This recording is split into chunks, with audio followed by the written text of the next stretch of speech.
Are you hungry but only have 30 minutes to meal prep? Then download my new e-cookbook, What to Meal Prep, at successfitnessstore.com. You will get 3 step-by-step written and visual recipes for one high-protein meal that's under 600 calories. I'll help you cook fresh salmon, steam fresh broccoli, and quinoa in under 30 minutes to help you stay on track of your fitness goals. So go to successfitnessstore.com to download your copy today. Welcome to the Success Fitness Podcast. I am your host, Christian Evans. This podcast is about helping improve your relationship with diet and exercise to achieve success in your fitness journey. In today's podcast episode, we have a special guest, Mr. Andy Garces. Andy is a professional magician from Anaheim, California, who feels like nutrition is the most important aspect of weight loss. At the start of the lockdowns from the pandemic in 2020, he weighed in at 259 pounds. And it was then he decided to take his health and fitness more serious. Since then, Andy has lost over 100 pounds, became a NASM certified nutrition coach, an ACE fitness certified personal trainer, and also helped his wife lose 75 pounds. Without further ado, Success Fitness family, please welcome Mr. Andy Garces. Hey, Andy, how you doing today? Hey there, hey everybody. Thanks for having me, Christian. It's a pleasure to be here and an honor to be for you to invite me. So thank you for that. No problem at all. So are you currently still in Anaheim right now? Yeah, that's where we're at right now. It's my home is my kitchen. We're in Anaheim, California, about 5 minutes away from Disney, about 8 minutes away from Knott's Berry Farm, if you guys are familiar with those theme parks. Okay, cool. How's the weather out there today? Right now, if you go outside, it's probably like 80, so it's not terrible, but it's been pretty bad recently, so like high 90s. But it's pretty good today, so I'm not going to complain. Okay. What's the gas price out there? Oh, no. I think they're going down a little bit though, for real. But they were like $6.30, but I pumped $5.99 yesterday. Okay. I got you. Yeah, we're in I'm in Peoria, Illinois, and it was about like 5.30 something, maybe about 2 weeks ago, and now it's like 4.89 or whatever. But it's still high. Back in the forest? No, but that's good. Yeah. I want to be in the forest. Yeah, I got you.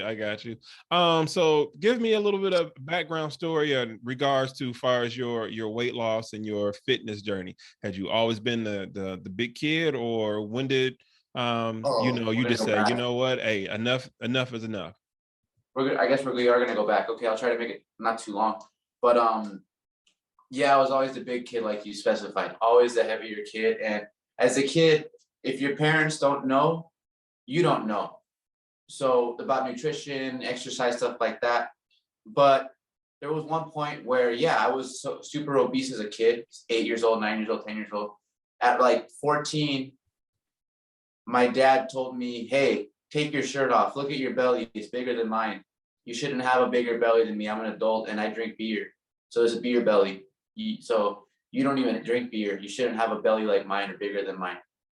But he didn't really know about nutrition or workouts, so he was not telling me what to do to get better. So I was just a confused kid. But eventually I was like, I know something about if you reduce your calories, you'll lose weight, and just doing any kind of exercise will help. And so I liked, and even today I preach to people, cardio sucks. Cardio is the worst, but you just got to find the one that you hate the least, the one that you can make yourself do without hating it. Like, I don't like treadmill work, so you won't see me on a treadmill. If I had to go on a treadmill to lose the weight, I wouldn't have been able to do it. But obviously there's other forms of cardio. So my form back then was swimming. Even as an obese kid, my mom would have me on the swim team as a 9, 10-year-old, 11-year-old. And I was the fastest kid on the team, even being obese. I don't know if it's the buoyancy, if that's a term, I don't know what it was, but I was fast. And so I liked it. So that's what I did to lose weight in high school. At 17, I swam 100 laps a night. And in 3 months, I lost 55 pounds. Wow. And by swimming and the nutrition, again, I didn't know about carbs and fats and proteins and macros and all that. So just to lower the calories, I just told my mom, hey, for dinner, can you just give me like half of what you normally give me? Same food, just give me half. I'll try to get full on that. Drink a lot more water. And then in the morning, instead of having whatever breakfast, I would have like a Pop-Tart, something terrible or something bad. I was starting to like drink a lean shake from GNC, which I don't do anymore. But at least back then I was trying to replace meals with lower calorie foods. And so yeah, that's how I lost it the first time. I didn't know anything about core work, weightlifting, again, nutrition. So I just lost weight, and I was happy to have lost the weight. But again, I didn't have the knowledge I do now. So it all built over time. So throughout college, I took multiple courses, and like I took kickboxing in college, aerobics. So I stayed in shape until 23, 24. And then once I got into a relationship, and I'm not blaming her, it's my fault. It was actually a couple months before her, I got a job. That's where I met her. I met her working at a restaurant, my beautiful wife, at ESPN Zone, a Disneyland restaurant. And we met. And 3 months prior, when I was at the job, of course, when you start working at a restaurant, you're eventually going to start cheating. Like I can't do lettuce wraps every day. I was trying, but I was starting to get the wings and the ice cream cake and all that. So I started caving in.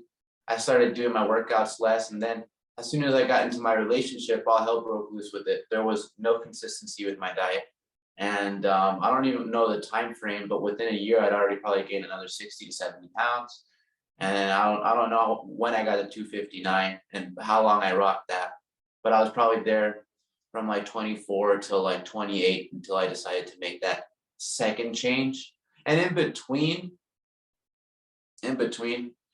there were times where we do like weird, they'd be effective, but it's not something sustainable. We would do things like, okay, let's go to the bar, but we're only going to have one drink, and we're not going to have any junk afterwards. And that would never work out. We would go from having lost 50 pounds to gaining it back. We've done that so many times to where we've lost a bunch of weight, and then it comes back really fast. So it's like, we're not doing that this time. And it's been sustainable, and it's because we don't feel deprived of the foods. We're full on every meal we eat, and we choose. If we want to have a pizza, either we'll dedicate the calories to a regular pizza that we want because we earned it, or if we still have to stay on track, we're going to make a pizza in a macro-friendly way. That's going to taste amazing. That's going to taste really good. And again, that's what my program is a bunch of recipes that help you stay on track. But I mean, like, I like ice cream. I like pizza. I like donuts. So as long as I can eat those in my diet daily, if I can have an ice cream a day or a donut a day or this and that, a pizza a day, yeah, that'll help me stay on track. And same with my fiance, and she loves the foods. And I test the foods on my nephew, who's like 6. He's turning 6. I'm sorry, he's 5, turning 6 in October. And he's not a liar. So if I gave him a shake one time, he drank it. This is nasty. But he likes the donuts and stuff. So if he tells me something's good, then I put it on my program. Because if a little kid likes it and can eat healthy, then an adult can too. Right.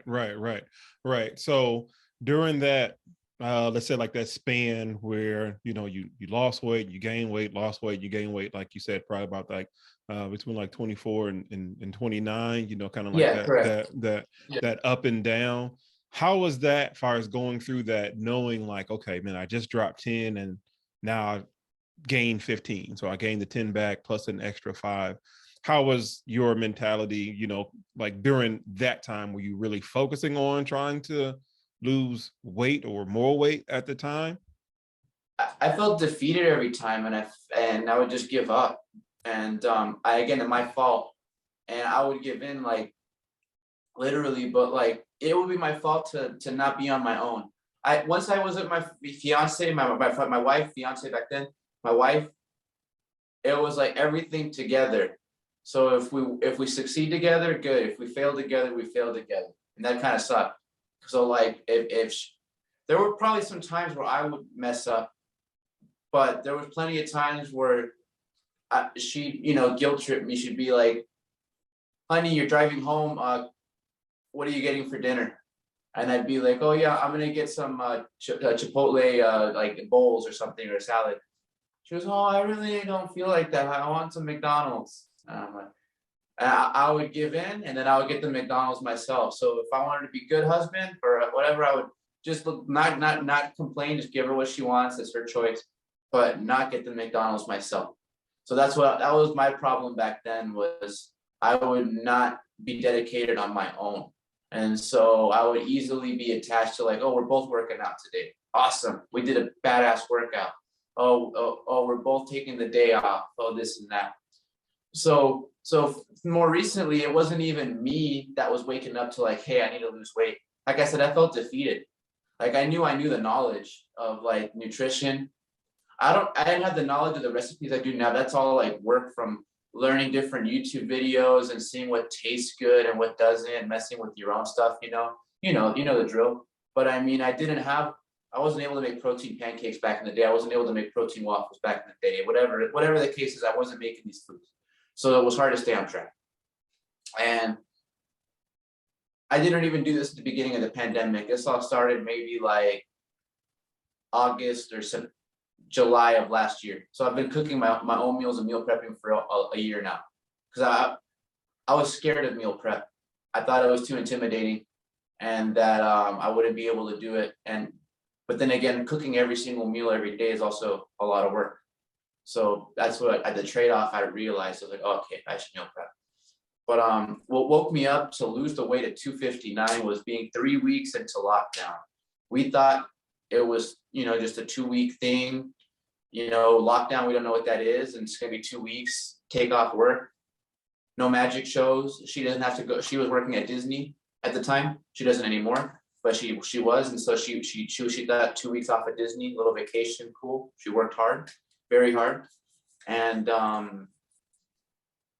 dude, the first 2-3 weeks we were just door dashing, sitting on the couch, not being very sedentary and having nachos nightly, French fries, and even beer and stuff like that, or she'd have her wine, but it was bad.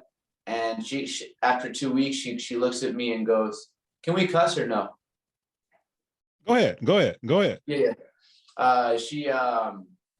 We're sitting on that same couch I was telling you about, and she looks at me and goes, "I don't know how much longer we're going to be here. It seems like it's going to be longer than 2 weeks. We can't keep doing this every day. We can't, we need to get back on one of your workout programs and start eating better again." And I said, "Sure, yeah, fuck it." But I was honest with her. I told her, you know what? There's a couple things. One, I need to know you really want it yourself, because we've fallen off so many times. I need to know you really want this. And two, if I do get started, I can't stop. Right. There is no stopping. So I mean, I'm not going to make you feel bad if you go to McDonald's or if you skip a workout because you're tired or anything. Like, that's fine. I'm not going to make you feel bad. I will love you and I won't complain, whatever. It's all good. But I'm not going to let that be an excuse for me to fall off as well. I need to make sure I stay maintained, and I'm going to. So if you want this, I'll make it happen. But I'm just warning you, this is a stipulation. And she understood. And I remember I told her I need to know she wanted it. So I told her, if you work out, for 5 days without me for the first couple of days, if I tell you what to do, and you just do it, then I'll start joining you. And she did it 3 workouts straight, 3 days in a row. And I was like, okay, that's enough. You don't have to do the 5 days. I see that you want this. So we went from there, and she up and down, very busy, back and forth, but she didn't gain a bunch. She just would take little breaks and watch her diet and not really gain too much. So she overall dropped 75 pounds in the same time frame. That's awesome. That's awesome right there. Which is amazing. And she was and more recently, since we got married in April, she's been really focused on learning my meals, how to cook them, as well as keeping the fridge full. And she doesn't complain. She'll say things like, "Man, I do miss Jack in the Box, but I don't want to waste it. I don't want to waste my calories. I just worked hard." And we tested negative about a week ago on Saturday, but we had COVID first. She gave it to me. She works with horses, and so she's out in the open. And we both recovered, thank God. But and we're negative now. But what was I saying? When we couldn't work out because of COVID, she was pissed. She was like, "Oh, we can't work out." And she wanted to work out before fully recovering. I told her, it's not worth it to risk it, because you mess up today and you can mess up future weeks of working out. Why don't you just wait a day or two? Just don't overeat, so the calorie intake isn't super high, and you're good. You'll be recovered, and you'll be able to hit it hard again. Right. Yeah. Right. So during the pandemic, you mentioned the pandemic we all went through it. We never knew what was going to happen. Everything was changing every day, and that was a huge, huge obstacle that was in the way.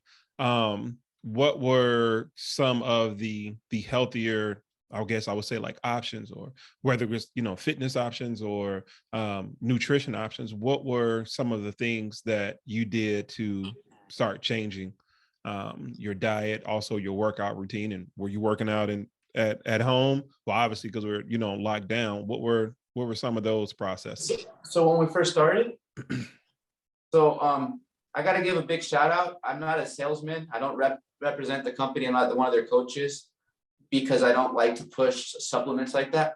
But I do like their programs, especially the old school stuff. I'm a old P90Xer. So that used to help me back in the day when I was like in 2011, 2012, maybe even 2010.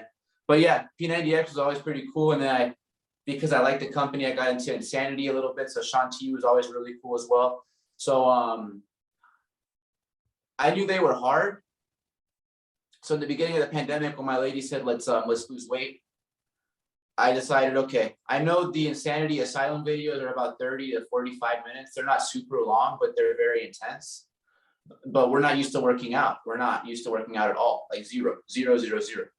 So what I did was I wrote a workout using I had very little equipment. I had nothing that I have now. Thankfully, I'm thankful to the Lord that I got all my stuff now. Over the past 2 years, I built this from Craigslist, Facebook Marketplace, whatever I could, and the best deals I could. I tried to scout some amazing deals in Amazon. And but I didn't have all this. I probably had like 2 20-pound weight plates, like 1 inch. I had a jump rope, I had agility ladder. And so I just wrote about a 2-hour body weight workout, including some workouts with the weight plates, like chest stuff and bicep stuff, whatever, simple stuff with the weight plates. Because that's all we had. And I told myself and her that we needed to work out for about 2.5 hours, 2 hours straight for about 2 weeks. That way our bodies could build the endurance and get used to working out for 2.5 hours. That way, when we jump to the Insanity, sure, it's going to be hard and not easy, but at least we can look forward to, oh, it's only 30 minutes. Oh, it's only 45 minutes. So that's what I wanted. I didn't want to go right into the 45 minutes. I wanted to let our bodies know, hey, here's 2.5 hours of work. Let's sweat. Okay, now you only work for 45 minutes. Oh, but it's still work. But it's 45 minutes instead of the full. And then from there, I started building my equipment. And yeah, the main thing I liked was, I'm sure you are. Are you familiar with Ryan Reynolds and Deadpool? Yeah. I looked up so many celebrity workouts like Wolverine and all this. They seemed really cool, but I was limited with my equipment. I have good stuff now, but I didn't have all the equipment. But luckily, I was able to look up Deadpool workout, and I had most, if not all, the stuff. I just needed 1 or 2 things from Walmart, and I got them. It was like the ab roller and like the little plank circuit board thingy, whatever, the circle thing. And yeah, so I still do Deadpool workout, but I modified it because I wanted fat loss. So what I did was, it's still a compound lift every workout. So tonight I have legs, and it's going to be squats. I have that set up in the back, but I do it in a way where it's my own warm up, and it's like a semi HIT warm up.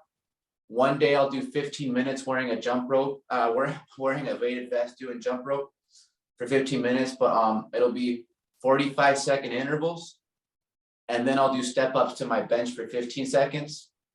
And then back to the jump rope. And then the next interval would be hopping from the ground up to the bench, wearing the weight vest. So for 15 minutes, it's that circuit. It's 45 seconds jump, and then step, 45 seconds jump up, step other leg, 45 seconds hop up, and then there's like I do this one where burpee to knee-ins, whatever, and so I do all that for my warm-up. That's my warm-up, to get my core stimulated, to get it warmed up, to get my heart rate up, and then I try not to let the heart rate drop.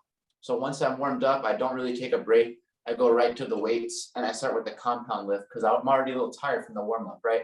And that's going to be the first lift that I need to do because that's the most energy I have at the moment.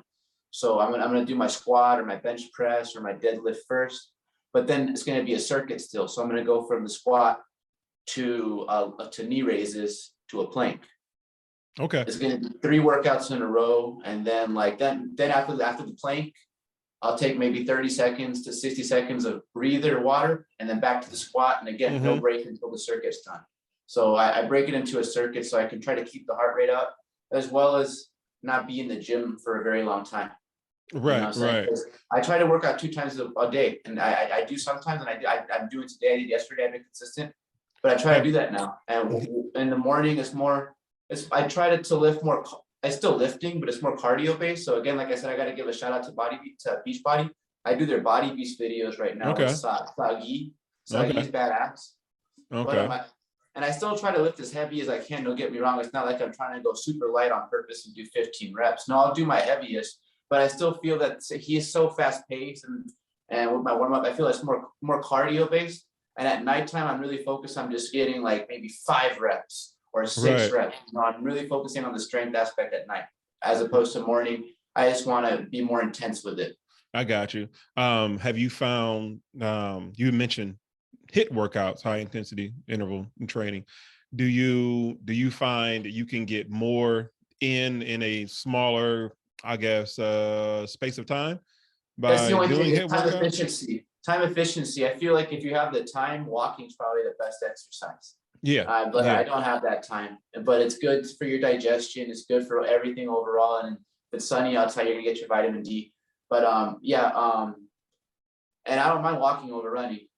But because I work out twice a day, I don't really have a time to do steady state cardio for an hour. I don't have that.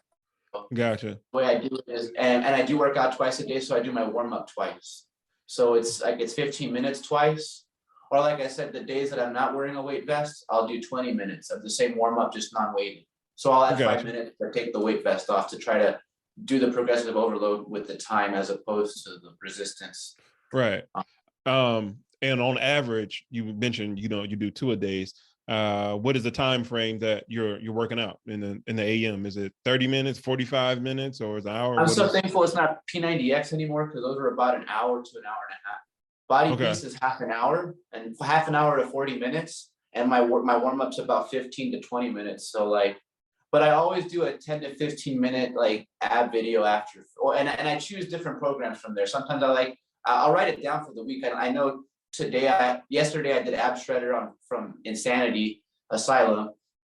Today I got to do a stretch, but every day I write down a different abdominal workout that I have to do, and but it's always at the end when I'm already tired, because it's not the most important thing, but it is important. Don't get me wrong. But the other, you're working out your core, doing all the other stuff if you're doing it with proper form, but doing the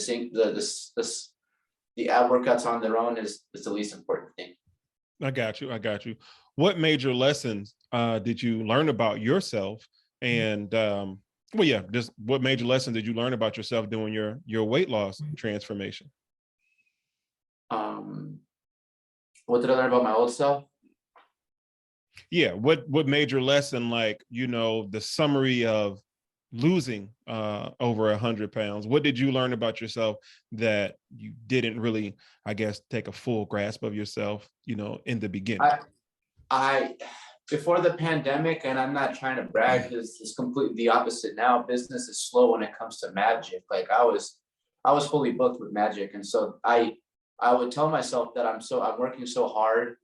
I'm on the go every day, driving from here to there, doing shows. I deserve this junk food. I don't want to eat Chipotle every day, So but I learned that I was just abusing myself and not really thinking about it. I'm very punctual, so I get to my gig and probably get there an hour early, because one was on Hollywood Boulevard. I had it every weekend it's a museum. They're very slow now, so they don't have me, but they had me when they had 3-hour lines to get in. I was like the bouncer, pretty much. I let them in, but I would show them magic. I was the magician. So I would distract them for a minute while they're waiting to get in, and then let them in when it was their time to go to the museum. but they had long waits. So the demand for a distraction for a magician was high. There's nobody walking in there right now, unfortunately, so they don't need any distractions. So I'm not there right now. But the Hollywood Boulevard, I get there because it's so heavy traffic and it's hard to find parking. I get there an hour to an hour and a half early, park, and because I had time to kill, I'd always walk in the 7-Eleven every time. And remember, I'm there about 2 to 3 times a weekend. Every weekend, walk in the 7-Eleven, get a nasty sandwich, get some chips and a soda, and it happened to be a diet soda. But what was the point when I'm still eating junk and eating terrible? I should have just gotten the regular soda at that point in my life. Yeah. I got you. Now, you mentioned far as you're a magician. How did losing weight improve your overall performance when, as far as, doing magic? I don't know how to really word that, doing magic. I don't know how to really word that, but could you perform is cool. tell a Do difference? magic is cool. Perform, do. But stamina. No longer having to breathe going upstairs when I have to go somewhere. Props, carrying them around, stamina for that. But I mean, the craziest part was I do a trick, which I'm not going to be able to do because my phone is on the Zoom. I use my phone. I take somebody and have them choose a card, and then it magically appears on my phone. And it's a signed card, like they signed it. So I take the card out of the phone and unfold it, or they can unfold it themselves. And it's got their own signature on it, right? So the 2 parents were like, "What the hell? How did you do that?" And the little kid, who's probably like 6 or 7, points at me and goes, "Mommy, he's fat." Didn't even react to the trick. Parents were reacting crazy, but she goes right to the belly and goes, "Mommy, he's fat." And at that point, that's also another turning point where I was like, I don't want to hear that again from no little kid. She's being honest. And I can't get mad at her for being honest, but I don't want to hear that shit no more. No, I feel you. Yeah, definitely. Kids are honest. Kids are honest. I have nieces and nephews, just like how you mentioned about pretty much doing quality control, or what do you call it, for taste testing with your nephew about stuff, and they'll tell you like, no, yeah, but yeah, and it's you get to a point to where you're not so much caught up on who says it. It's about what is being said, and knowing that it's like, what was said, was it right? And what I mean by that is it's something that you needed to hear. And it seems like for some odd reason, you needed to hear that at that time, because that jump started you to where you at, right now. And it's weird just how, everything works out in that aspect. So tell me how you became a NASM certified fitness coach, as well as an ACE trainer. How did you go from losing the weight to now says, you know what, let me go ahead and study a little bit more, let me get certified and take it to the next level? Well, I had people like asking me for help at one point, and it was mostly with the workouts, but I saw them eating terrible still. And like I told you, or you're the one who said it in my bio, that I feel nutrition is probably one of the most important parts of your journey. And I'm not saying the gym isn't, because you'll see gains and positive improvement in the gym, no doubt. Do it every day, no doubt. But it goes to waste if you're surpassing your calories every day. So what's the point of you being in there? So at this point, I've told clients that I have right now on my team members, if they're honest with me and they tell me that they've been really slacking on the food, I'll take them off the gym and tell them, hey, you need the time to meal prep right now. And once you're set, let me know and we'll get back to your regimen. But you need to have your foods ready, because that's where you're going to see progress. Because it's true, I even have clients who just do nutrition.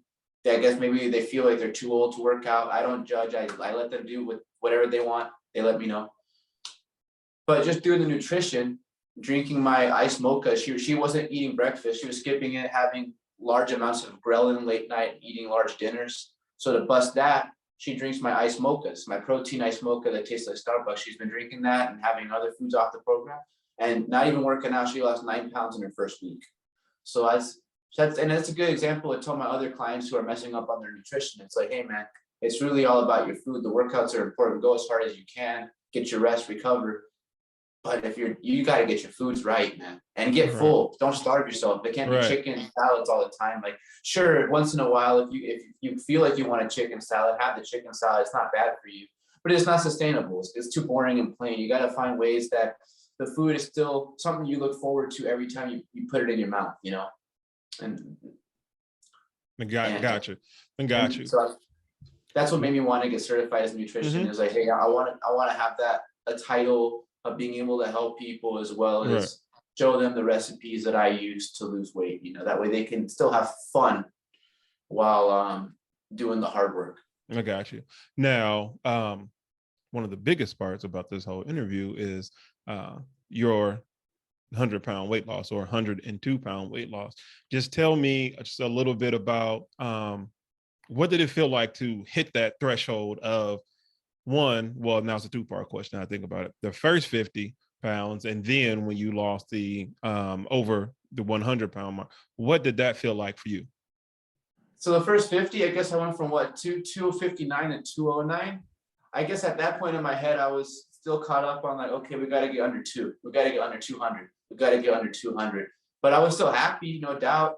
And I put without shame. You saw my pictures, and you know, you've seen them. Without shame, I was posting my belly since the beginning. You know, I didn't have a before and after in the beginning. I just had my before, and I was posting that every month. No shame in my game. And so for the first 50, I would just post my progress and be like, look, I lost 50 pounds. But I still wasn't I'm not content yet either. I learned that too. Once you get content, you fall off. So I don't want to be content. I'm not content. I don't think anybody should be content. We should all strive to be a little better than yesterday. Not too much. That's too much to ask for, to add 20 pounds every day to your gym. But if you can add a rep or 2.5 pounds, whatever you can to do a little better, that's tremendous for you. Anyways, so for the first 50 pounds, I was happy. I used it to try to encourage others to lose weight or reach their fitness goals, but I wasn't done. And then again, even at the 100-pound mark, I wasn't done. But I went from 259 to 159. That was in December of last year. Okay. And it was pretty cool, but the weight on the scale, like, is not something you should always focus everything on. Like, it's not a good indicator of a lot, because like I'm around the same weight I was in December, and I feel like I have better definition, more muscle. You know, I got you. And how tall are you now again? I'm 5'10", maybe like 5'9", almost 4 quarters, but I'm like 5'10". I got you. Before we get out of here, you had mentioned a magic trick you want to show. Go ahead. Yes, sir. So I want you to mirror me. So I know do you have a deck of cards on you? If you don't, it's okay, because I know you got that invisible one. You got that invisible one, right? I'll use this. Well, what else? What else I got? I'm trying to figure out. Yeah, we'll just use this. Right? All right. So I want you to shuffle the cards. Okay. Oh, you're taking them out of the box? Mm-hmm. Perfect. And I want you to shuffle, and once you're done shuffling, I want you to look at one. And a random one. Not like the Ace of Spades or the Queen of Hearts. Really try to stump me. Okay? I want you to look at one. Okay. Are you looking at it? Yep. Okay. I want you to put it through the screen. Face down, though. Face down, because the cards in my deck are face up. I want you to turn it the opposite from all the other cards. Make it stand out. Turn it face down and put it face in. Down like so? Yeah, right. Mm-hmm. Perfect. That's exactly it. Perfect. Okay. So I'm not going to switch these cards on you whatsoever. I want you to watch my hand. Grill me if you want.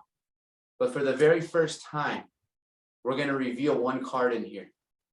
Face down, only one. What was the card that you just saw that was invisible, so everybody in the audience knows? It was blank. No, it's got to be like a real card. Oh, I'm sorry. Let's say a jack. It was like a jack of. Was it spades? I'm not a big card person. You want jack of spades? You sure? Yeah. Okay, let's check it out.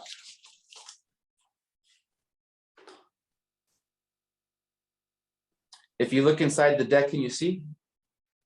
I always carry one card face down. Okay. I'll bring it closer. If you okay. What was it? Jack of spades? Yeah. Oh, there you go. Professional. I like it. Tell everyone where they can reach you at. If they want to connect with you, hook up with your service and your nutritional plans. Hey guys, so please check out my new website. I'm working on it today and tomorrow, and I'll work on it every week until it's completely done. But check it out. You can reach me there, and my Instagram. So magicthug.com, just straight www.magicthug.com, and my Instagram handle is magicthug. Know the simple Magic Thug, and you can reach me on Facebook at Magic Thug. Everything Magic Thug. Magicthug.com. Magic Thug everything. Magic Thug YouTube. That is awesome. And this brings us to the end of another episode of the Success Fitness Podcast. This show is sponsored by my new e-cookbook, What to Meal Prep for Beginners at successfitnessstore.com. Comes with 3 recipes for 1 high-protein meal for under 600 calories, step-by-step written and visual instructions, as well as a bonus workout ebook as well. We're also sponsored by your donations via Cash App. So hit up the Cash App at $Christian J. Evans. Please join me and Andy in my Facebook group, Success Fitness Family, and the link will be in the description box below. Thank you for listening to the Success Fitness Podcast. And until the next episode, Success Fitness is the mindset. And please remember, success is golden. #more weight. And I want to thank Andy again for coming on to the Success Fitness Podcast. Wish you much peace, much blessing, and much prosperity in 2022. Take care. Thank you so much for having me, Christian. No problem.